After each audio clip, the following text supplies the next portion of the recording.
अपना आधा अधूरा छोड़ा हुआ विषय जो मैंने अपने कॉलेज में छोड़ा था, जिसका विषय था मेक इन इंडिया। हमें भारत को बनाना क्या है। पहले मैं नहीं, बहुत लोग कह चुके होंगे मुझसे भी पहले, और बहुत लोग कहेंगे भी इस बात को कि क्या कोई विश्व में ऐसा देश है जो अपनी राष्ट्रभाषा को छोड़कर दूसरी भाषा का प्रयोग करता हो परीक्षाओं के लिए, पढ़ाने के लिए, विद्यालयों में। जैसे मैं आपको उदाहरण देता हूँ कि क्या जापान में सभी बच्चों को, वहाँ के सभी नागरिकों को अंग्रेजी पढ़ाया जाता है क्या? नहीं, वहाँ के सभी बच्चों को जापानी में ही पढ़ाया जाता है। जर्मनी में जर्मन में जर्मनी में पढ़ाया जाता है, फ्रांस में फ्रेंच में पढ़ाया जाता है।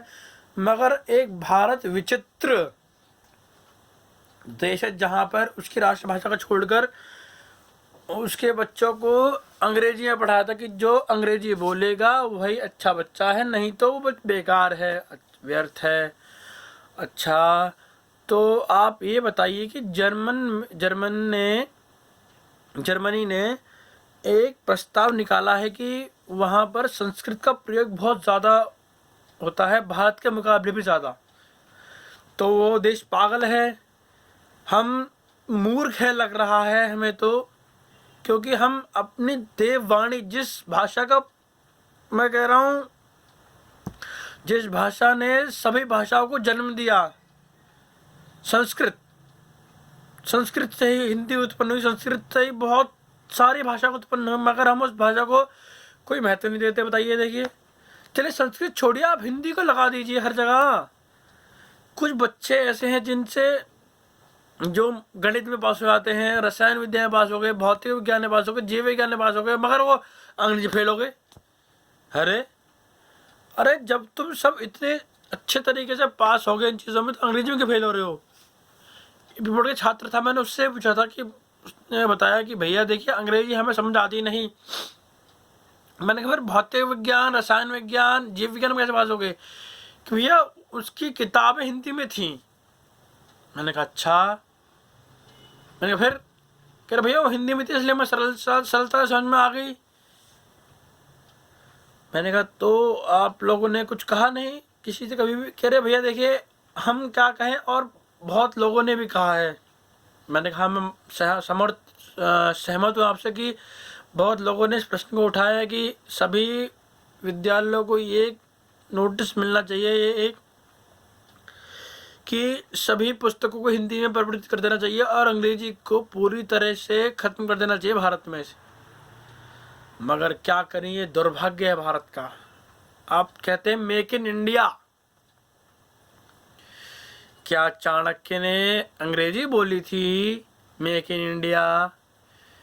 क्या अगर आप इतने अंग्रेजवाद हैं तो अपने मंत्रों को भी अंग्रेजी में परिवर्तित कर दीजिए, क्योंकि मुझे लगता है आपको अंग्रेजी में मंत्र बोलने चाहिए, हिंदी में नहीं बोलने चाहिए, संस्कृत में मंत्र आपको बोलने नहीं चाहिए, वो आपकी सभ्यता के खिलाफ है।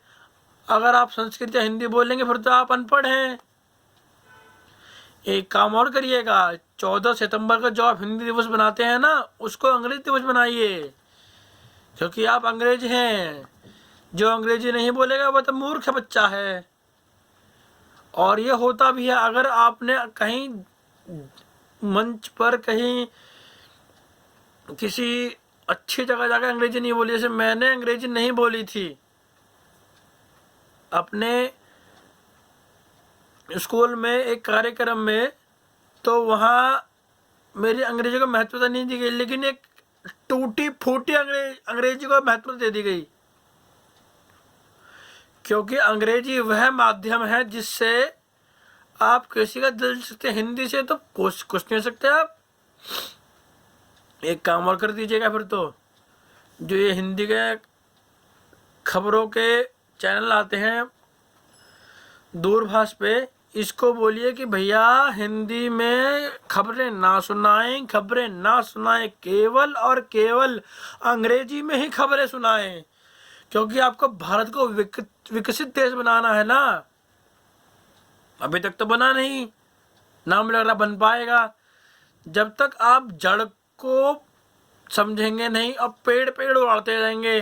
टहनियाँ खा रहे हैं, छाल खा रहे हैं, पत्तियाँ खा रहे हैं। अरे जड़ को तो देखो, जड़ तुमने पकड़ते नहीं, बस सब कुछ उड़ा दिया, जड़ रही भी पेड़ रुक जाएगा। जड़ तो देखो, जड़ आपकी संस्कृत और हिंदी है, समझे। जिस अंग्रेजी पे इतना फुदकते हो ना, कभी एक काम करना, मैडम को यूरोप भाषा में देना क्या होता है, समझे। अंग्रेजी इतनी गरीब भाषा है, मैं कह रहा हूँ क्या बोलूँ मैं। इसमें सूर्य के क्या बोलते, सन। सन के अलावा कुछ उसका दूसरा नाम है। हिंदी में जाइए, सूर्य, दिनकर, दिवाकर, भास्कर, प्रभाकर। देखिए पानी, बस पानी, वाटर, लिक्विड। अरे लिक्विड तो है तरल, तरल तरल पदार्थ हम कहते हैं संस्कृत हिंदी में। जल हम कहते हैं, पानी, नीर, बताइए। हाँ ओशन, बस यहाँ जलधि भी बहुत है, पर यह चीज क्या चाहते हैं। आप गरीब हैं क्या? आप उस देश में पैदा हुए हैं जहाँ पर संस्कृत और हिंदी का जन्म हुआ था। और मैं सभी को, और ये चुनौती मैंने नहीं बहुत लोगों ने दी होगी आपको, कि अगर आप में सामर्थ्य है, अगर आप में मस्तिष्क है और आपकी बुद्धि बहुत कुशाग्र है, तो आप इन तीनों का प्रयोग कर कर एक कार्य जरूर कर दीजिए, जिससे ये सिद्ध हो जाए कि अंग्रेजी सर्वोत्तम है और संस्कृत निकृष्ट भाषा है। अगर आप में दम है और आप इस चुनौती को स्वीकार करते हैं, तो चुनौती को इस प्रकार है, जैसा कि मैंने सुना है कि संस्कृत देववाणी है, और मैं आप सभी को चुनौती देता हूं कि संस्कृत में मुझे गाली देकर दिखाइए, जाइए। अगर आप में सामर्थ्य है तो संस्कृत में गाली दे दीजिए, बन जाएगी तो बना दीजिएगा, मुझे भी दे दीजिएगा। प्रणाम।